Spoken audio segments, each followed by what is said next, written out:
Hey guys, welcome to another episode of Eating While Broke. I'm your host, Coline Witt, and today we have very special guest TV and radio personality, CECE Valencia is in the building from 93.5 KDAY, shout out.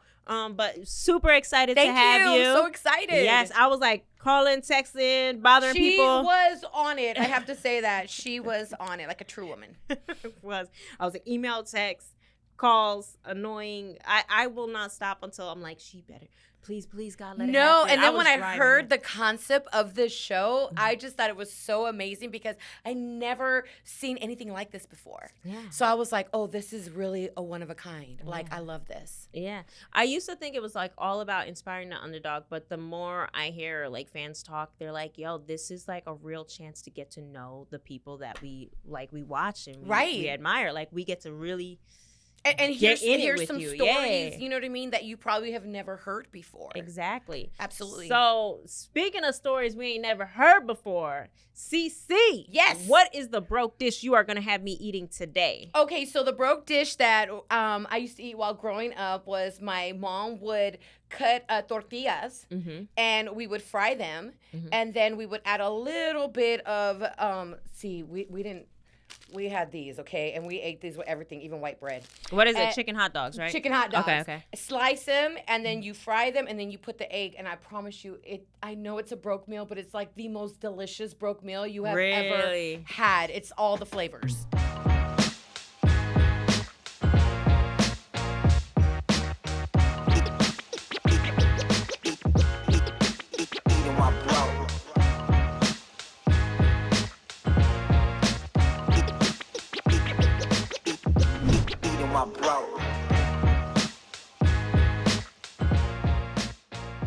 Teach me, show me. Okay, can I stand up and do this? Yes. All right, let's go. I'm excited. It's so funny. So Jared, shout out to Jared.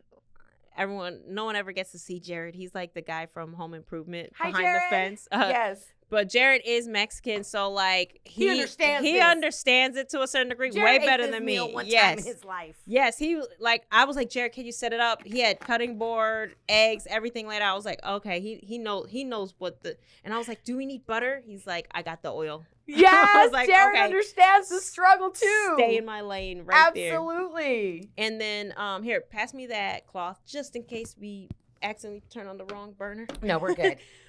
So take me back to this time in your life when you were eating hot dogs and chicken hot dogs and eggs and corn tortillas. By the way, this taping today, all of my guests, all of their meals came to $20 combined. What? And that's with inflation. So I know all the stories today I'm about to hear are amazing. Yes. So take me back. Okay, so growing up, we moved around a lot. My parents were divorcing. So basically, my mother was we were basically staying with people that could house us, right? So it went from Compton to Linwood to Watts, back to Compton to Southgate. And she didn't have a lot of money. And at the time, we grew up on what people called food stamps, right? Yeah, I remember food stamps. Food stamps. You had the colorful ones, right? The Monopoly money, right? Yes, You didn't have the debit card Monopoly ones. money. I wish they had the debit cards in our time, by the way. Yeah, they didn't. We had to literally pull out in front of everybody. Right? They had and to count people in line would give you dirty looks. Yeah. Yeah, so that's how we grew up. And we were just really, really poor at that moment. I remember, I just told you a story off camera where, my mom would buy us vans every beginning of the school year. And we were growing up fast. And at one point, we're like, Mom, they don't fit us anymore. And she had no money until the next paycheck. So what she did was she put Vaseline on our feet and shoved our feet in there and made it work for like a week and a half until she got paid. Wow. And then she went ahead. But she did what she could do because it was just us. And the one thing that I love about my mother is that she raised us. Like, even when me and my sister would argue, she's like, stop. We all we got. Because when I'm gone, she's going to be the only person that's going to have you. So we just really grew up with love in our household. And listen, I'm cutting this up into triangles. Okay. By the way, I was not expecting that. So I'm about to learn a good hack for my own personal. I think that's more than enough. Okay. It's just the two I don't of know. us. I was just going to say. Yeah. Well, I'm going to cook for Jared, too. He had this when he was growing up. Just so you know, we always throw food back to Jared off camera the second it's right. Jared, you want to eat something? But you need to turn it up. Yeah, I'm gonna Flame turn it up. We're yeah. good. Uh huh. So are these gonna end up coming out like tortilla chip kind of? But then what you do is that they're like tortilla chips. Mm-hmm. Then we're gonna add a little bit of the hot dog, Mm-hmm. and then we're gonna add the egg over it. Wow. It's gonna be so good. Really? Yes. Show me a good morning hack, because when I say I'm running out the door, I never know what to make. But this looks like a good fun Super dish. easy. Super easy. Yeah. I'm just waiting for the oil to get hot, so I'm just testing it right now. But super easy. Mm-hmm. My mom made this for us all the time growing up, and it's crazy because now that I consider myself a successful radio personality. I've been doing it for 20 years. 20 years. 20 years I've been doing it. And I still crave this. Oh, so you still eat it every once in a while? I still eat it. Yes, okay, I love that. I could eat bossa nova and I could eat this. It doesn't bother me at all. Yes. Yeah, it's getting hotter. We're working this out. But you know what, Coline? Growing up struggling, I never felt sorry for myself. I honestly thought everybody grew up like that. Mm-hmm. We used to go shopping at the secondhand, and in Spanish we call it the segunda. So my family shortened it and called it the gundi. It was like a cute little name. Mm-hmm. So they'd be like, oh, we're going to go to the gundi. So when I would go to school, I would be like, oh, you got that at the gundi. I thought everybody shop the way we shop. Mm-hmm. I only started noticing the difference when I was in the 7th grade. And then I started getting teased for the way that I was dressed. And then I noticed. Yeah. Other than that, I was happy. My mom was like, listen, as long as you guys are fed, you got a roof over your head, and you're happy and you're healthy and nobody's touching you or anything harming you, you're good. Yeah, yeah. You know what I mean? So that's really how. And then was your father... I'm just genuinely curious. Was your father did he just disappear, or was No, my dad was in and out of prison. Okay. So my dad and my mom are both from Compton, and they grew up in that lifestyle. Mm-hmm. It is what it is. And my dad was gang banging and drug dealing, all that, and got caught up in that life, and was did a lot of time. He was either in Tehachapi, Wayside, but at the end of the day, it's weird because people are like, you grew up kind of well-rounded. And I said, well, yeah, you know what? I had a father that wasn't afraid to say he loved me either. He'd be like, I love you so much, baby girl. I love you. I just knew my dad loved me. And I don't know if it was just the God in me with my mom, but I also realized my dad didn't have a father figure. So my dad didn't know how to be a dad. Mm-hmm. He didn't have a dad. He didn't have a dad that raised him. So this was all foreign to him. But my dad loved me and always showed me, whether he'd be out in the streets for a couple days, come home, visit us, whatever, it was always full of love. Okay. As I started growing up and developing into a young woman, I started noticing okay, you're out, you're not with us all the time, you know, but I never held a grudge or anything like that. You didn't feel like you were, and you didn't, and this is again, genuine curiosity. So when your father was not, when you started to realize he wasn't always present, did you ever compare the way your mom loved and the way he loved? Did you ever go through a you know what? No, I was always daddy's little girl. Mm-hmm. So I growing up, I think I was more towards my dad. And then once I started developing into a young woman, I started seeing my mom was the one that was really making all the struggles for her household. Mm-hmm. My mom was the one that was always sacrificing. So I always still loved dad because I was daddy's little girl. However, I became more protective of my mother. Mm-hmm. Nobody could ever speak bad about her, although they didn't. She was an angel, but I never let anybody speak because I'm like, listen, my mom has paid the bills. She's taking care of 2 kids on her own. She's working 2 jobs. My mom was a welder because it was the only job she could have gotten at that time. And I remember just saying, listen, Mom, you know what I mean? Whatever you need, we got you. We would clean the house. It was a partnership almost. Yeah. And my mom would be like, listen, mija, you're the oldest. I depend on you the most. You have to help me with the house. You have to help me with your sister. We are all we got.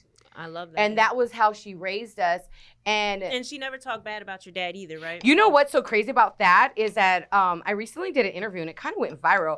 And it was surprising to me. My mom never talked bad about my father. And people were shocked about it. But my dad, in turn, never talked bad about my mother because he'd be like, that's the mother of my children. Regardless of what we got going on, she makes sure that my girls are okay all the time and they got clothes and shoes on their back. So my dad, although they were divorced, was still protective of my mother, which I thought was super cool. And my mom was like, no matter what, that's your father. Mm-hmm. And sometimes when he couldn't come to see us, she would drop us off so we could visit him. Mm-hmm. And people would be like, oh, you need to get him for child support. You need to get him for this. And she's like, my kids, all they know is they need their dad in their life. That's all they know. Yeah. That's all they care about. They don't know bills. They don't know this. They know their dad. So I need my daughters to have a father figure in their life. They need to understand, you know what I mean, how a man is supposed to treat them. Mm-hmm. And so it worked out, and they weren't bitter or anything. It just, I think I was blessed in that sense. Yeah. But I feel good because that's me and my sister grew up with, you know, listen, daddy was out there in the streets, daddy's doing what he does, but you know what? He loves us. He's not going to change. I'm just going to love him through it. Yeah, And like that's it. unconditional love type Yes. thing.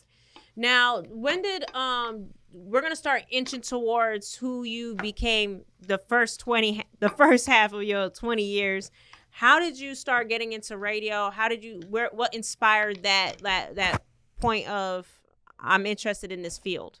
You know what? I was working in television, Mm-hmm. and I was working in television, and I had said something about being in the IE at the time, and there was a radio station that was developing, and they hired me through a message on the phone. It was crazy. So I went and I was like, well, if I can do TV, I can do radio. Mm-hmm. No, wrong. You have to understand that when you do television, even when you change your facial expression, it says a lot. In radio, we have to amplify. We have to get excited and talk like this and get you to understand what we're doing. So the first couple of weeks, I couldn't do that. And I was like, oh, this ain't for me at all. And I Wait, what were you doing in TV before? Hosting. You were hosting At LATV. So LATV. And you said hosting is different from radio because hosting you don't have to do as much amplification? No, because it's a lot of facial expressions. Oh, okay. So I'm talking like this and you're watching me. But when you're listening on the radio, you can't see me. You have to feel my expression. Mm-hmm. So it was hard. Really? And I gave my 2-week notice. My third week in radio 20 years ago. Mm-hmm. And God bless my program director at the time. He said, CeCe, if I didn't think you could do this, I wouldn't have hired you. Give it 6 months. Okay. If you feel the same in 6 months, I will accept your resignation letter. And I said, okay, fair enough. It's been 20 years. Wow. Yes. And I love it. And the more that I learned and I grew and I understood, you know what I mean, that I had to Did you end up getting mentors in the game, or? Yes, I did. I had mentors. I had a mentor named Chris Los that actually came from a station back in the day called The Beat. Okay. Yeah, 92.3 The Beat, no color lines. He was there. I'm gonna put this right here because this is what people do when they broke. And he would. This looks legit, by the way, guys. It's like little tortilla. It got a little crunch. All right. Did you put salt or anything on it? Not yet. Okay, it goes towards the end. I'm going to stay out of your kitchen. I have a problem don't with that. you worry, girl. You're going to love this. So you end up staying in radio. You did get mentors that helped you kind of get in the game. In the game. Okay. And I had mentors in the game, and I learned from them, and they taught me. And I even had the DJs, like, because I was a radio personality, it was kind of cool to learn from DJs because when you're on the radio and you're talking, you have a screen and it's the countdown of the music and what's coming up next. I was so focused on that and being perfect and hitting every break. I remember a DJ came in the studio, put tape over the screen and said, and I was like, what are you doing? That's my countdown when I'm talking on air right now. Yeah. And he was like, you don't need that. You go to the club. You know hip hop, you know music. Listen to the beat. Listen to the beat, see? You need to start thinking like a DJ. And I was like, oh, but I'm not a DJ. I killed it. And I started learning like that. And then once I started blending my boards and really excelling, people were like, wow, you're really good at blending your boards. And I said, because I learned from a DJ. And shout out to that DJ, Mr. Swift, because he really helped me focus and showed me how to be a better radio personality. Okay. So I did have a couple of mentors. Adrian Scott, who does all the concerts in Los Angeles. You see how the West is won, Crush Groove. He was a radio personality program director for a long time. He taught me a lot about my worth And also he taught you a lot about your worth, yes, like on a professional level or on a professional level, or personal, like okay. a professional level. He was like, ask for this, always be about your money, get your money, know your worth. See, like, you know how to do this. Like, he never cut me any slack. And a lot of times I thought he was hard on me, but he was hard on me because he saw the potential in me. Yeah. So once I started accepting the constructive criticism and riding with it, I just became this beast. Right. And then I worked for Jennifer Lopez, and that was something in itself. And I did the collective on Nuvo TV at the time, and my first check that J-Lo gave me for interviewing, I thought it was a mistake, and I remember I was like, oh shit. So I remember I asked somebody else, I was like, hey, is this about right? They got paid. They're like, yeah, that's what you get paid. And I was like, oh my God. And I remember her sister Linda Lopez was like, CeCe, this is what you're worth. I was in a dressing room. It was huge. I had a makeup person, hair person, stylist, PA, a runner. And I'm like, all this for me? You got to remember, I grew up in a trailer. I lived in a trailer in Watts. We grew up in Compton. Look at what I'm making. Yeah. So I'm like, I don't need all this. Like, I could do my own hair. I could do my own makeup. I do my own shopping because this is what we have to do. And they're like, no. You're the talent. Wow. This is how you're supposed to be treated. And once I accepted that, I think it was the imposter syndrome. Yeah. I don't belong here. I grew up like this. I don't belong here.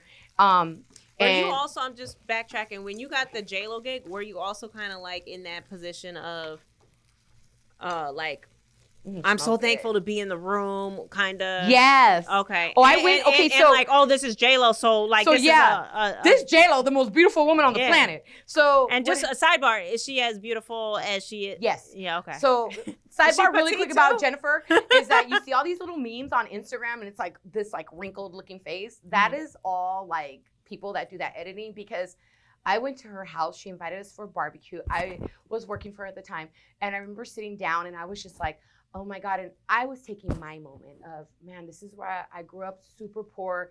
My mom putting Vaseline on my feet so I can fit into shoes. And I'm sitting with like the #1 international artist in the world, right? Like Jennifer Lopez. She comes to me, she sits down, and she's like, are you good, CeCe? Do you need anything? Did you get yourself a plate to eat? Like, because it's her little barbecue. And I remember looking at her like I'm looking at you. And I was like, oh my God, she's so perfect. Oh my God, what money can buy. Like, it's just like, I was like, I bet you she's using the best lotions, the best serums, but she was just so flawless. Really? But she was hospitable, it sounds like. Yeah. Very hospitable, but also too, she ate very healthy. Really? Yeah. I heard she doesn't drink alcohol, right? Nope.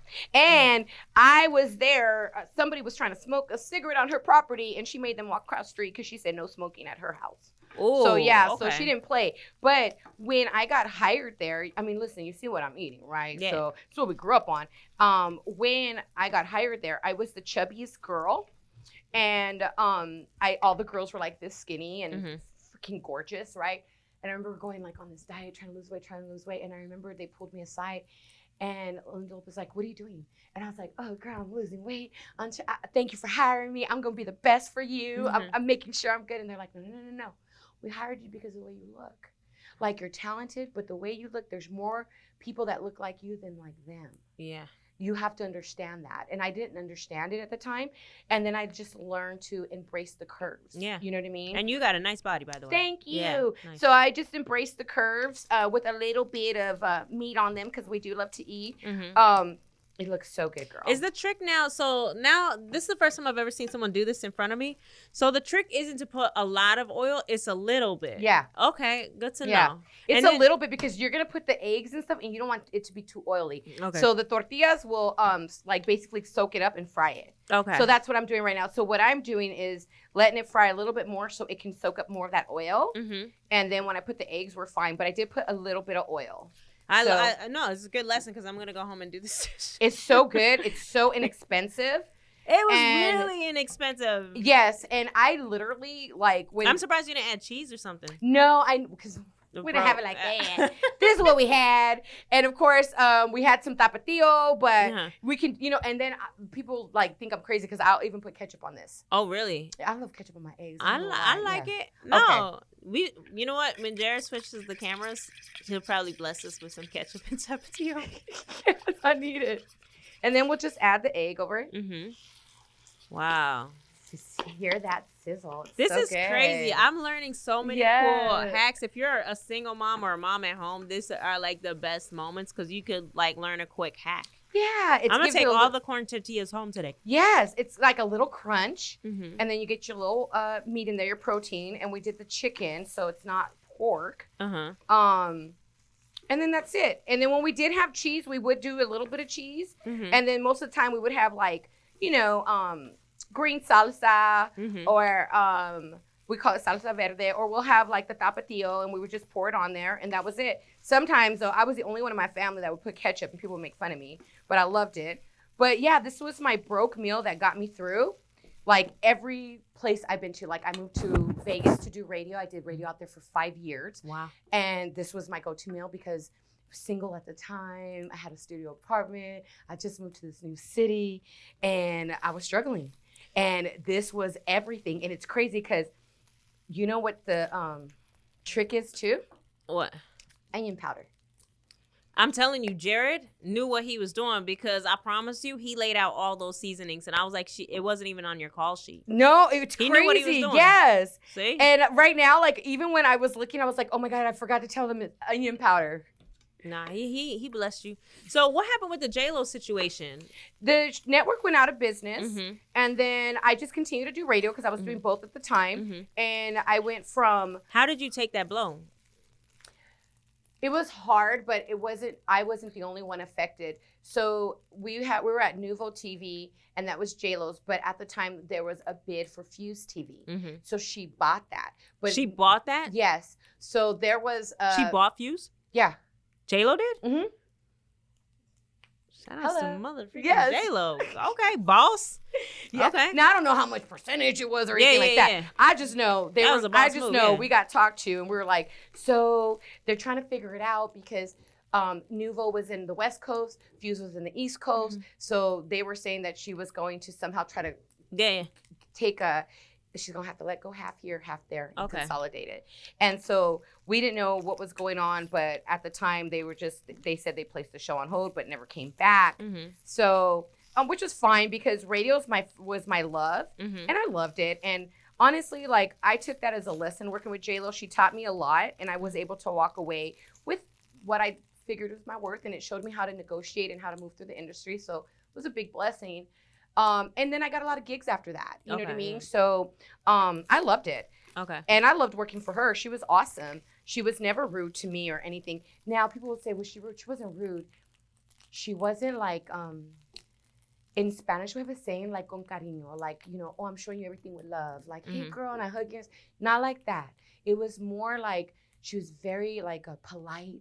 She wanted to make sure you were good, but it wasn't like, I'm very loving. It wasn't that, but I could only imagine she's probably been in the industry for so long and been around so many people. She has to be protective of herself. Yeah. So I never took anything like that personal. Okay. Yeah. I don't take anything really personal. Yeah. But yeah, so it was like, but it was cool because I'm like, oh my God, like, I remember living in a trailer in Watts and we had to go to the bathroom. It was just a shell. And we had to go to the bathroom because we're parked in front of somebody's house. So my mom was like, you have to go to the bathroom before they go to bed because you're not going to be able to use the restroom until they wake up. Oh, you mean you'd have to leave the house to go to their house? Leave the trailer and go in there because our trailer was in the front yard in Watts. Wow. And so it was off of Zamora in Watts. Our trailer was in the front yard. And so my mom understood they were doing us a favor by letting us live there. So she was always conscious about not disturbing them. Yeah. So you go to the bathroom before they go to bed and you don't get to use the restroom until they wake up because our camper was just a shell. It was not anything working in there. Wow. And so that's what we had to do. And then to go like, look at your life fast forward. That's got to be an incredible journey. How did your mom feel seeing all that growth come from you? Well, she didn't understand it. She, like, my mom had me when she was 16, my sister when she was 17. They're from Compton. She was just trying to survive. Mm-hmm. So I remember being at the house, and she was on the phone with my aunt, and she was like, "Oh, my poor baby," because I'm in radio at this time. She's like, "She's just trying to find herself. She's trying to." And I'm like, and I'm listening. I tell my sister, I'm like, "I know who I am, but I'm doing a different career path than my mom has ever imagined." Yeah, she's a welder. She's a hardworking woman. Yes. She comes from a different time. Right. And all she wants is for me to have health insurance, dental insurance, vision, coverage, 401k plan. To her, that's successful. Yeah. And to me, I wanted to really be who I was. So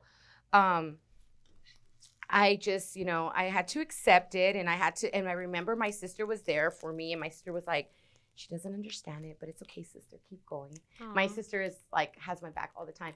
And I was like, okay. And then once I started climbing and making real money and big money, and she started seeing the fruits of my labor actually coming together, then it changed from, "Oh, my poor baby's trying to find herself," to like, "Give me some shirts I could pass out to everybody on the radio, and they're going to listen to you, baby." I've been telling everybody. She used to, because she's had strokes now, but she used to go to the 99-cent store. She would shop all the time there and would be like, "Ma."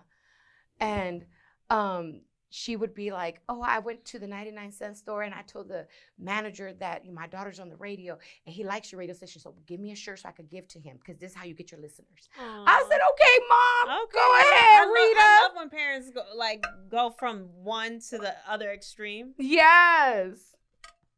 Wait, hold on. I got to save some for Jared. Yeah, let's save him a little speck. No, I'm playing. Jared's going to love this. There we go. We saved you some, Jared. Can you bring us some ketchup? Yeah. Sorry, Jared. Hate to do that to you. Let's try this. Oh, my God. I hope you like it. I'm definitely going to like it.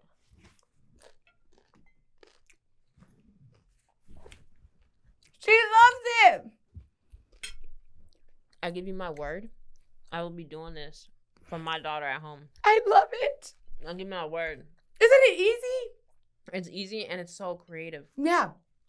And I put pepper, and I put onion. Some people can put seasoning salt, but I don't put it a lot because I don't know what people like. But this is how I made mine.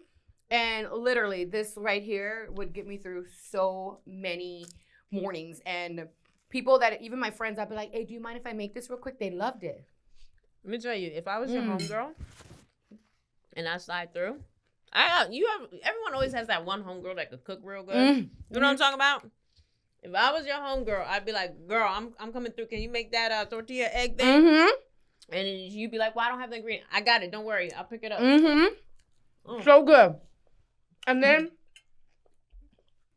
if you want to get a little fancy, sometimes I'll do sliced avocado on the side, and then you eat it like that. That's a little fancy. You know what I like about this dish? It's different from your average, but that crunch. Right? It's the crunch. It's the crunch. It's the crunch. I don't care what you put on this. It's that crunch with it. The crunch really does it. So, yeah. I feel bad because on this show, I'm really supposed to be tasting, but every once in a while, we get a dish that's so good. I love it. But you're just like really eating? Yes. I'm going to try and take a sip so I can continue hearing your story. No, you're good.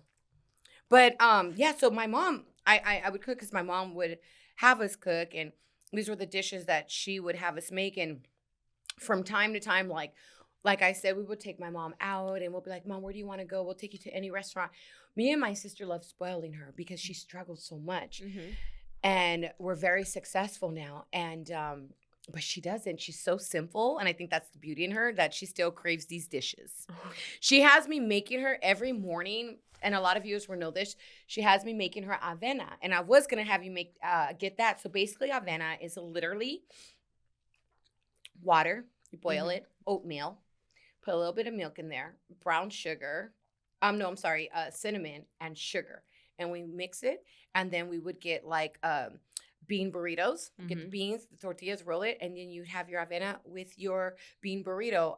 That's how me and my family loved it. And then my nieces growing up, now they like it with toast. So we'll make them the toast with the avena. But it's like oatmeal. It's oatmeal. Yeah, but it's so good. And it's almost like this. I'm glad I got this. Yeah, this is so good. This is good. But this yeah. going home with me. I love that. I love it. So let's get closer up to where you are today. Okay.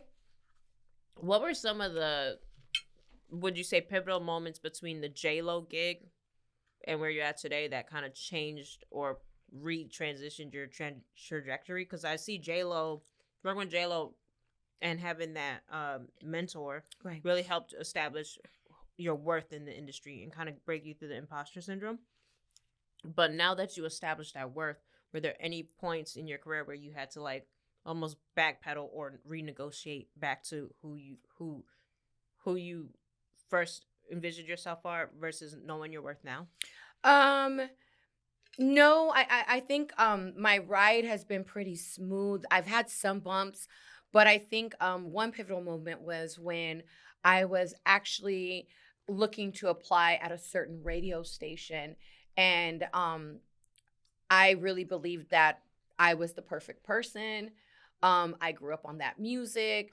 I loved it. I knew all the artists they were playing. They were looking for a Latina. I was like, oh, perfect. I know everything. Yeah, I'm from here, born and raised. We're good. I went to audition and I did submitted my air check, met with the manager, and everything went good. Then I got a call from the guy who recommended me. And he said, CeCe, I don't know how to say this. I'm not Hispanic, but you're awesome, but it's not me, but their vibe was that. And I just knew it. And I said, they're looking for a brown girl, but I'm too brown. And he said, exactly. I said, you're looking for a brown girl that acts white maybe, or has more white friends. And he's like, not my words, but basically that's what they were looking for. So I didn't get the part. I wasn't upset though. I was fine with it because I love being the brown girl. You know what I mean? That's from Southern California, that's moved around, because I know there's a lot of little girls like me. So I may not be accepted in that specific job. However, but as a radio personality, that's what they were looking for? Yeah. It's so weird sometimes in radio. They be looking for the weirdest shit. But that didn't bother me because like I said, there's a lot, and I told him, I said, I'm not offended. There's a lot of more little girls that look like me, and I got to stand strong for them. Yeah. I got to stand strong for them. I cannot fold. I got to keep 10 toes down. So if it wasn't for me, then that's okay, because God didn't want me there. What's for me is for me. So that kind of went away. And then, and from what I hear, it's not doing too well. But anyhow, now, and I'm at KDAY. Karma's a B. Okay. Yeah, I'm at KDAY, and KDAY is owned by Murillo Media, which owns Power 106, KLOS, Cali 93.9.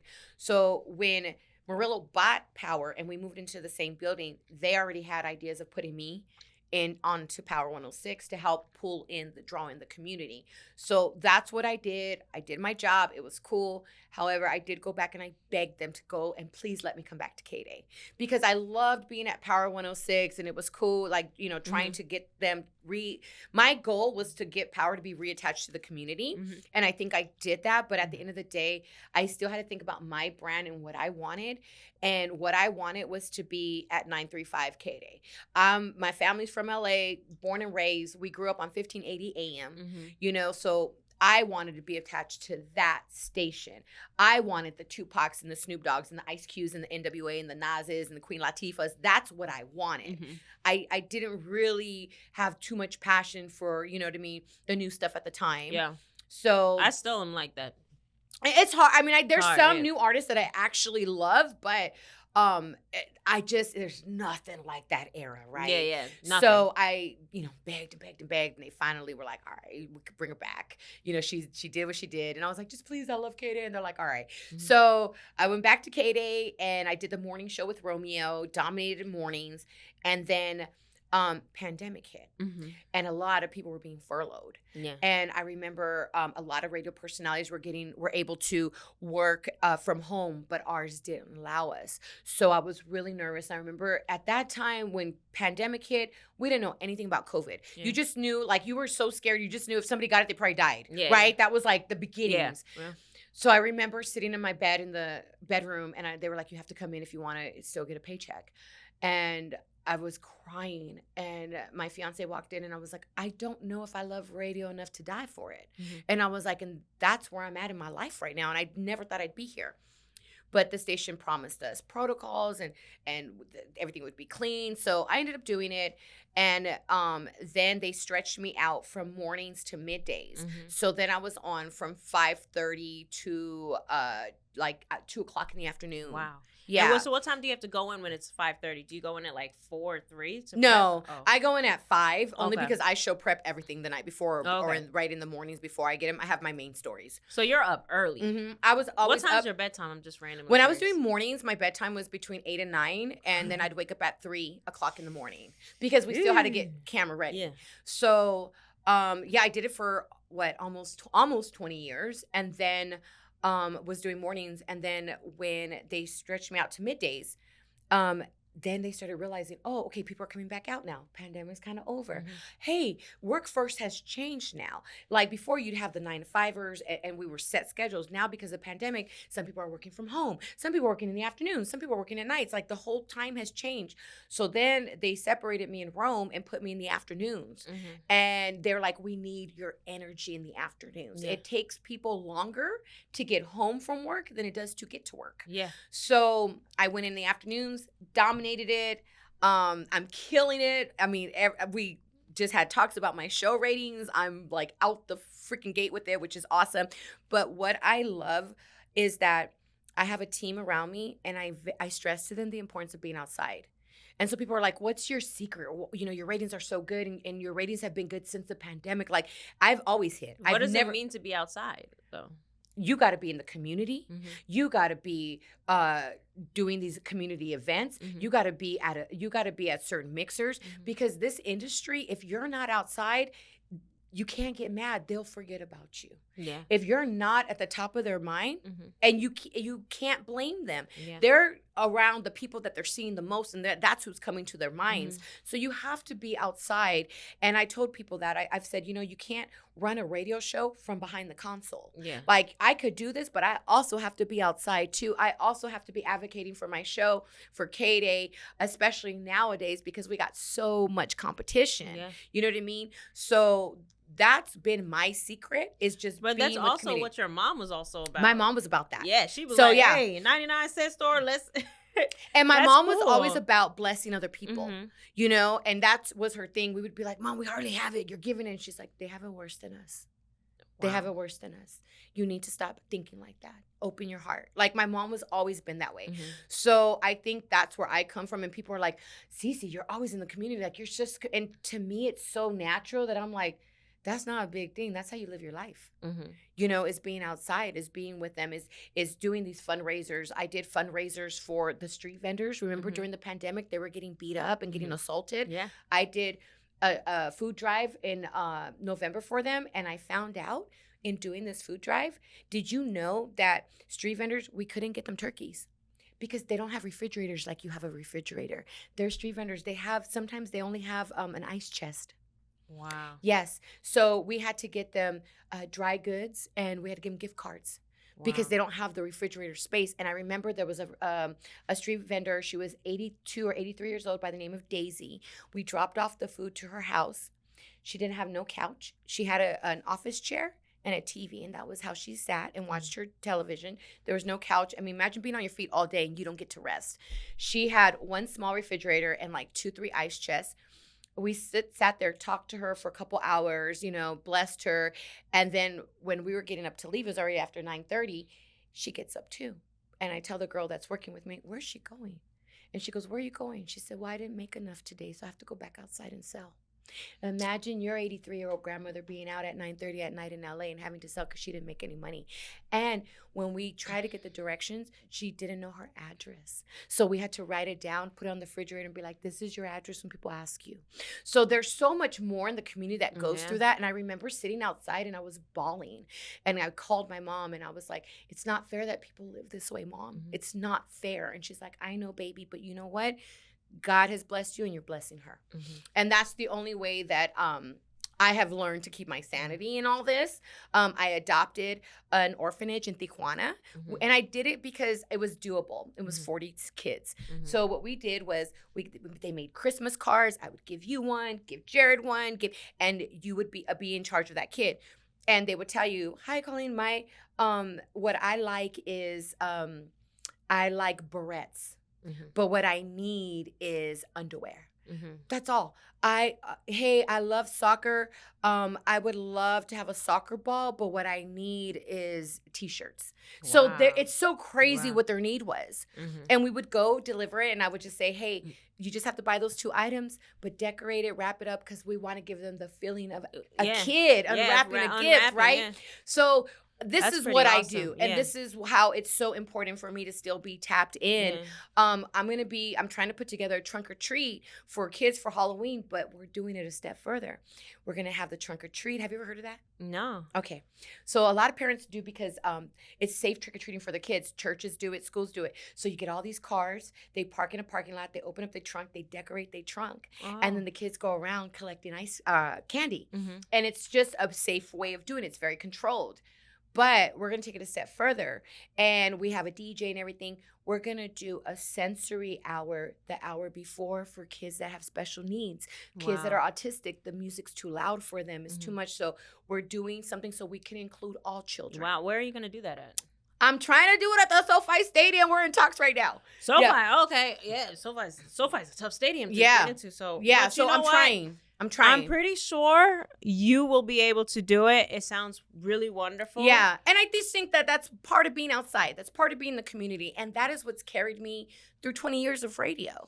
And where do you plan on going from here with the producing documentaries? I just did something. I was in a documentary about Slim 400. May he rest in peace, a good friend of mine. And now I'm working on something. I can't say the name of the title, but it's looking like it'd be on Netflix or Tubi. Oh, nice. Has to do with hip hop. And then there's a huge figure in LA that does a lot of different events. If I said his name, a lot of people would know him. We're working and we've pitched him a documentary to do on him. So what I want to do now that I'm getting older is I still want to do radio, but I don't know. I want to do more producing, more behind the scenes, more developing. I want to tell stories now, Well, you're a good storyteller. Thank you. I'm curious because we are so tight on time. I'm super sad about it though, because I feel like we didn't get to cover. No, we're good. But I'm genuinely curious of any iconic moments in your career that you were either shocked by or just were like, ugh. You know what? I think an iconic moment in my life was when I was interviewing Bone Thugs and Harmony. And I love them. I love them. And Lazy Bone comes up to me and he's like, CeCe, come here. I got something for you. And I was like, oh. And I don't know why I'm just like, oh, they got me either a little, and I don't drink, but people will bring me bottles. I'm like, maybe they got me a little bottle or something, right? No, they gifted me a Bone Thugs and Harmony chain. And real. What? Yes. Oh, heck. And I'm like, they're so nice. And I'm like, Lazy, me? Yeah. And he goes, well, why not? You've been supporting us for 20 years. And I was like, well, why not? Let's do this. So I'll wear it. You guys will see. I'll be wearing it from time to time. And then when Snoop Dogg bought Death Row Records, they came down and gifted me not 1, not 2, but 3 Death Row chains. Who did Snoop or Bone? Snoop. No, Snoop's. Yeah, wow. Snoop's people. So when Snoop bought Death Row, because he bought Death Row. So the guys that run it came and was like, here you go. And I'm like, well, my fiance also shoots for Snoop Dogg. So he works with him. Wow. So they came and gifted me and I was like, oh my God. And I remember me and Romeo were so excited. And we're like, hey, are we the only ones in radio that got this? It's just a competitive thing. Of course. And they're like, yeah. And we're like, yeah. We're just excited. But those are moments where I'm like, I just remember growing up listening to you guys. I remember, and because I am Mexican from Compton, we grew up listening different music. I grew up on Shaka Khan, the Ohio Players, Teddy Pendergrass, of course, the Ice Cubes, the Tupacs, the Whispers, Tina Marie. That was my whole playground of music. And so it was just so surreal that I'm just like, oh my God, these people, I call them my friends. Yeah. And some good friends. And these are people I listened to growing up. And I love that they value you back. I think there's nothing more special than a two-way relationship. The fact that they're thinking of you. The fact that Lazy's by the way, we had Lazy. I love Lazy Bone. He cooked I call it the third best ramen on our. No, he didn't. Out of all the ramens we've had, he had Was it the third or second best? I think he was the second. I think he may have been the second best. He is the second best ramen we've ever had. Okay, Lazy. And you want to know what he put in his? I think it was like Miracle Whip or mayonnaise in it. I was tripping. I was like, bro, you got to stop adding these ingredients. It was like a spread type ramen. Oh my God. It was delicious though. But the only thing he messed up with, he put way too many peppers. But other than that, it was by far the best ramen, and he had everything up in there. No, you know what? If Yeah. you watch that episode, people are still talking about how he was throwing down the He's whole so time. cool, Yeah. like when he does things. You know who also can cook? Warren G. Really? Yes, he has. Shout out to Warren G. We got to get him on here. He has his barbecue sauce, Mhm. and then he also he cooks like the ribs and what do you do when you do it for a long time? Like slow cooker. Uh-huh. I mean smoker. Smoker. Sorry. My bad. You see, He but does yes, smoked ribs? yes, and Oh, wow, my and they goodness. fall off the ribs so good. Really? And he has his own barbecue sauce? Yes, Sniffin' Griffins. Okay. There it is. Have you Sniffin' done Griffins. Ice Cube's interview? Anything with Jay? I love a good Jay-Z story. You know what? I know you're West Coast, but I know. I haven't done anything with Jay-Z, but I love Jay-Z. But I interviewed Rick Rock. Okay. And Rick Rock is a producer, and he told me a dope Jay-Z story where he went to the East Coast. Jay-Z had heard his beat and was like, I like this kid, like come over. Mm-hmm. And he's like, oh yeah, Jay-Z flew to East Coast. But then once he had his beats, Jay-Z was like, Do you have anything else? Yeah, I don't like that anymore. No, I don't like it. No, do you have any? And he was like, oh shit. And he showed him all his beats. And then he saw a keyboard in the corner and he said, can I just play something? Mm-hmm.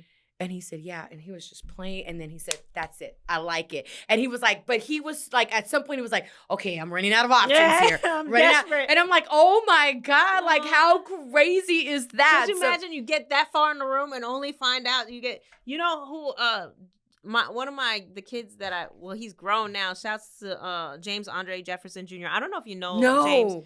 But I remember Trevor Noah was tracking him or whatever, and he like flew him out, and he really wanted him. And James didn't make the cut, but I was like, "Damn, you got so close." Yeah, sometimes it's just what it is. Yeah. But I think in this industry, the key is just consistency. Just keep going. Just keep going. Just keep going. Just keep doing it. You know, even if you fell that first time, keep doing it again. Keep doing it again because it'll grow. It'll get bigger, and people will, catch on to it and really support you. So I think for me, as long as I don't stop, mm-hmm. and I never look back at my highlights. Mm-hmm. I don't. Sometimes people got to ask me and I'll be like, oh yeah.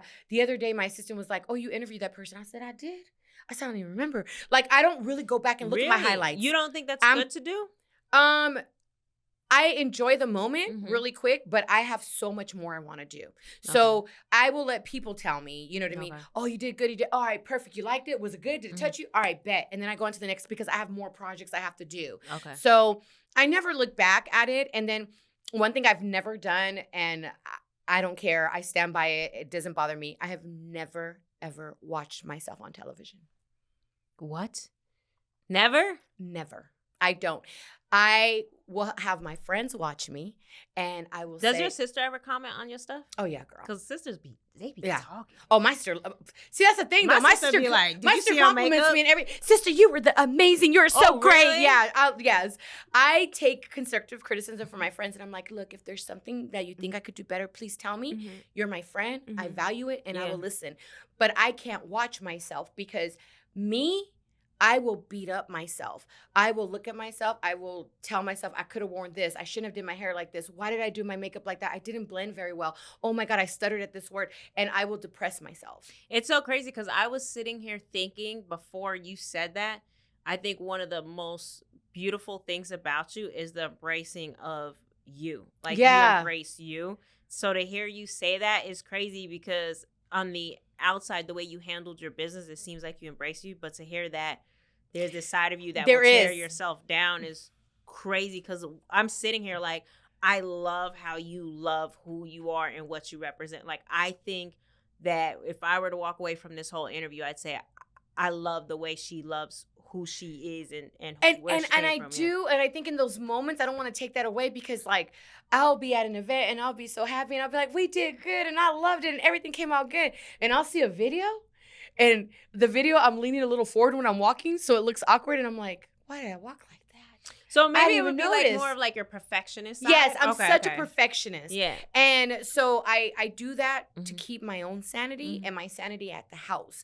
So I don't watch anything. I tell people that all the time. So I'm like, what do you think? And my friends always give me beautiful, constructive Mhm. criticism, but they're like, you're good. See, they're good. And they just say, I wish you would watch yourself one time. And Me too. yeah, and my we should have a mom watch has- party with you in the room. I get like I have anxiety. I'll get up. My mom has tried to make me sit down and watch, and she's like, "Baby, just sit right here and just watch this real quick." And I'll sit there, and then I'll get up and I'll like act like I'm making something because I need to be out of the room because I am looking through a different lens than my mother is. Yeah. So that's just my thing. But I'm a perfectionist. But at the end of the day, I'm happy. Like I don't know. I just I'm happy, but I think that I'm also conscious of like other people around me, and I don't know how I am perceived to them. So I always want to be like extra loving, or, you know, I always want to take time and speak to people just because there was a time I met somebody and they were like, oh, CeCe, I met you a couple times. I don't think you like me. And I said, I don't even know you. What are you talking about? And they're like, well, I wanted to take a picture with you at a concert, and I went like this, and you pushed my hand off you. And I was like, oh my God, I was probably in a moment where I was going through something, and it was some random guy, and you touched me. I went like, I'm so sorry. And I'm like, this happened 2 years ago. You carried this with you for 2 years. Wow. You think I don't even know you. What's your name? My name is CeCe. Let me introduce myself properly. And that bothered me because I felt bad. And I was like, wow, somebody really walked around thinking that I didn't like them when I was just in a moment, and concert moment's crazy. Yeah. I was in a moment and they must have touched me and I didn't realize it and I pushed their hand. So I try to stay conscious. But look how approachable you are, though, because for the fact that they can come up to you and say that shows that probably they caught you when you weren't inundated. They caught me at a party, at somebody's party. And then they were able to talk to you about it. Yeah, I think you're a real beautiful, genuinely beautiful soul. Thank you. Like, it's vibrating very loud. One of my favorite breakfast dishes on the show, by far. I hope we could stay in touch. Yes. Are you gonna make? You should make like a recipe book with all this stuff. We are. That's why I said put your address very clear, because we want to send out an Eating While Broke cookbook.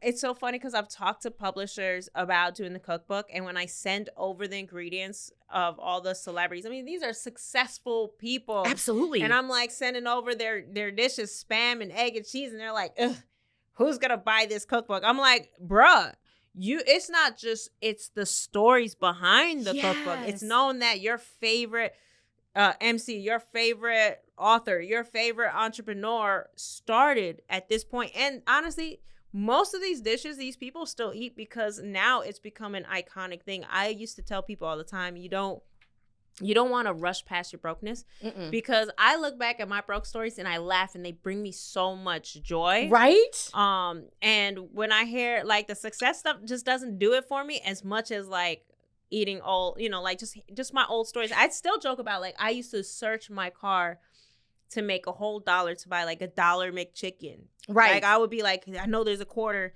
somewhere in this car and I just need one more quarter to buy this. And I joke about it now, but like those stories like make me so happy to know like I came from this. But this dish is absolutely affordable, easy to make. I'm going to be making it. My daughter's going to be eating this tomorrow, probably for a long time.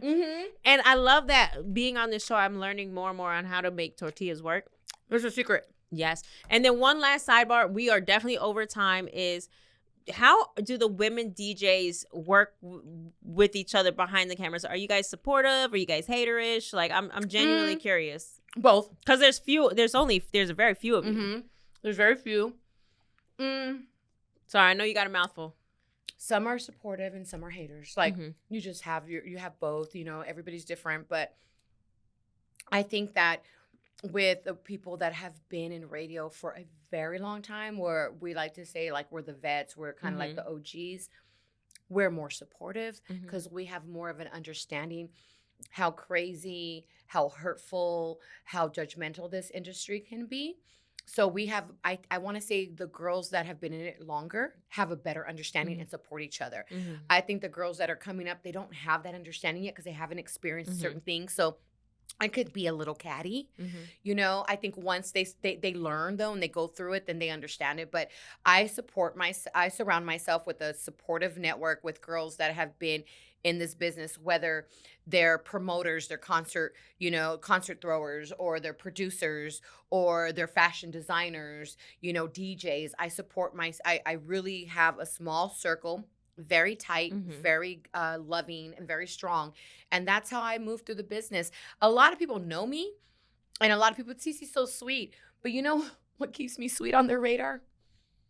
I don't outwear my welcome. That's one thing I don't do. Outwear your welcome. You don't. I go to an event, I'm there, I mingle, everything, I'm out. Okay. I'm not involved in what we like to call it cheese man. I'm not involved in gossip. Okay. I'm not involved in no petty stuff. I literally, like, you do your time and you're out. And I'm out. That's it. Okay. I make keep it classic. Exit. Yes. Classic. And I'm known for that. People be like, oh, CeCe's in and out. And I think that's why a lot of artists like me too. Like when I go to events, Snoop will do stuff at the compound. We go to events, we don't outwear our welcome. We're not the person that's sitting there and you're like, dang, they've been here forever. They need to go home now. Why are they here? Yeah. You know those people. And I like that you said you don't gossip, because this is a very clicky industry. And you're right. If you stay too long anywhere, gossip will be the conversation that comes up. It does. It really does. So if you go in, do your network, make sure you're seen, take your pictures, what's up, you know what I mean? Be very happy. And then we're out. We're good. I give myself a 2-hour window for everything. I'm like, we're going to be there for maybe an hour and a half. So it's like an hour and a half to 2 hours. 2 hours if I'm really enjoying myself.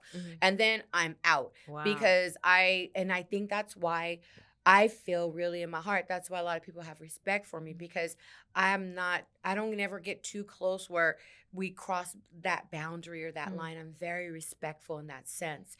But I also love being home. Yeah. It's my fortress. It's where I feel safe. Yeah. You know, so I will go to an event, and my fiance's in the entertainment industry too. We'll go, and then we're out, and we're like, okay, we're home now. You know what I'm saying? Yeah. We get to chill a little bit. Relax. Yeah. So it's been a balance. Yeah. And hearing your whole story, you can actually see where your mom's foundation was laid. Even if you hear how you're talking about not outstaying your welcome, like, to you guys living in the trailer and like, hey, be mindful of this. We're very mindful. Everything that you carried, if you actually trace it back, it's these little foundation seeds that she planted. Right. Right. And I just think that's incredible. And my toughness that I have, I do have a tough exterior, and it's for my father. Wow. You know what I mean? Because my father was out there doing what he did, gang banging, drug dealing. And he's still around, right? No, he passed away, and it was due to his lifestyle. You know what I mean? He succumbed to the lifestyle he led. You know, so but he passed away. But he taught me always to be strong. And he'd be like, "My daughters ain't no suckers." You know what I mean? My dad, growing up, I don't know, just like my daughters aren't going to be any suckers. You girls are going to know what's going on. When I was at a restaurant, my dad taught me, you never sit with your back towards the door. You sit facing the door. You're a female. You know, I remember when I had a Nissan Sentra back in the day, we used to have something called Dayton's. I don't know if you remember that, the rims. But I was like, Daddy, I want Dayton's. And he's like, no, you're a girl. You don't want to draw attention. People are going to try to rob you. Like he always, because he was from the streets, I was very street smart. Did he also teach you about men, like players, manipulation, all that stuff? All that. They watch you for that one day. Yes. Yeah. And my dad spoke to me like I was a boy. So with a lot of cussing, it was a lot of vulgarity. You know what I mean? You're gonna go fuck this dude. This dude don't give a fuck about you. Like, but you got to understand, my daddy was from the streets. He didn't have a father to be like, my mom used to have to remind him, hey, T, you got daughters. These ain't your homeboys. And he'd be like, Rita, I only know how to speak to them the way I know how to talk. This is only, So I learned to accept that too. So I do have a rough exterior that people be like, oh, you're a little rough, but I'm very loving. But I feel like I have my mom's heart, and I try to apply it in everything that I do. And I know that we're blessed. My sister's successful. I'm successful. My mother's had 7 strokes, and we take turns taking care of her. And thank God we have the ability to provide for her and to make sure she's good and she's taken care of. And our thing was we don't want anybody else taking care of mom. Mom didn't have nobody take care of us. She did it by herself. I love that. Yes. I love that. So where can everybody keep up with CECE Valencia? Yeah. So you guys can follow me on I try Instagram. to be like you, just so I don't know if you see. I'm like trying to add my little. You're radio. so cute. I love it, and I love your hair. At I am CECE Valencia on all social media platforms, and you can hear me every single day, daily on KDAY from 3 p.m. to 7 p.m. I do the afternoon ride, and I'm the only girl doing afternoons in a hip hop format. Wow. Yes. I love that. I love everything about you, Thank you. including your cooking. Okay. But you're still in LA, right? You're not Valley. I'm Valley. You are? I am No, Valley. that's good. Okay, I'm Valley now. That's good because I'm Valley. That Okay, means, yes. That means I could be like, yeah, girl. what you cooking today? Yes, I'm Valley now. I am. But as you said, I was happy. Okay, because my friends would be like, girl, you moved to the Valley now. You brand new now. And I'm like, no, girl, I just worked really hard. No, you know what? Let me tell you something. People always hate on Valley, but I will say this. LA is very expensive. You get way more bang for your buck in the Valley. Yes, you do. But no, I'm happy because, I may hit you every once in a while for a cool hack. Whatever you need, I got food you. was banging. Shout out to y'all. Thank you for tuning in to another episode of Eating While Broke. Peace out.